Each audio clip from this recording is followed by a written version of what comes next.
ભાવનગરના ભાલ પંથકમાં વેળાવદર રાષ્ટ્રીય ઉદ્યાન કાળિયારોના સમૂહ વસવાટ માટે જાણીતું છે, જે કુદરતી છે. પરંતુ જો તમારે સફારીની સફર કરવી હોય તો ભાવનગરના બોર તળાવ પહોંચી જાઓ. પણ હા, એ માનવ સર્જિત છે.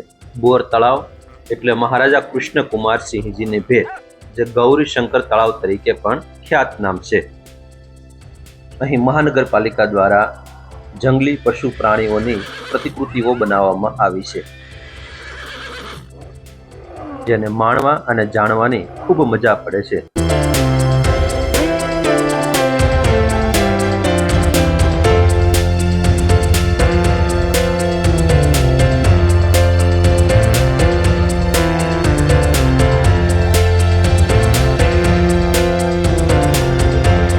ખાસ કરીને રવિવારની રજા હોય કે પછી કોઈ ધાર્મિક પ્રસંગોપાત જાહેર રજાના દિવસે અહીંનો માહોલ કંઈક જુદો જ હોય છે.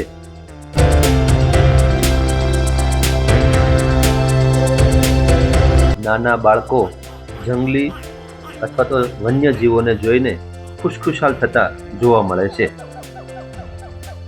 જંગલી એન્ટિલોય, રીંછ, ડાયનાસોર, ઝીબ્રા, વાઘ, કાંગારૂ, જીરાફ, ઊંટ, ગોરીલા, જળઘોડો, ચિત્તો, હરણ હોય કે હાથી હોય, જંગલી ભેંસ હોય કે કાળિયાર હોય, અહીં વિશાળ સંખ્યામાં આ જુદા જુદા જીવોનું પ્રતિકૃતિઓ બનાવવામાં આવેલી છે, જે લોકો નિહાળી અને આનંદ માણે છે.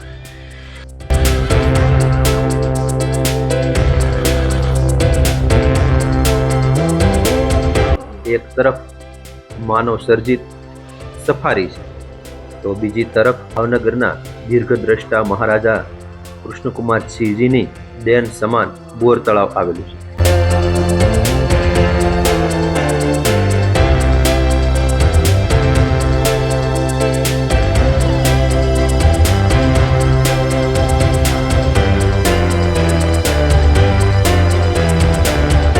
જે બોર તળાવ ભાવનગરને પીવાનું પાણી પૂરું પાડે છે.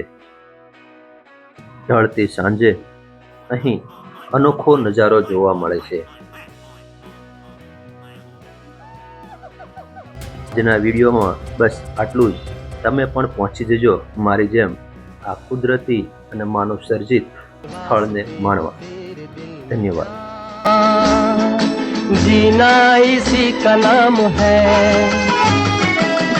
किसी की मुस्कुराहटों पे हो निशान, किसी का दर्द मिल सके तो ले उधार, किसी के वास्ते हो तेरे दिल में प्यार, जीना इसी का नाम है.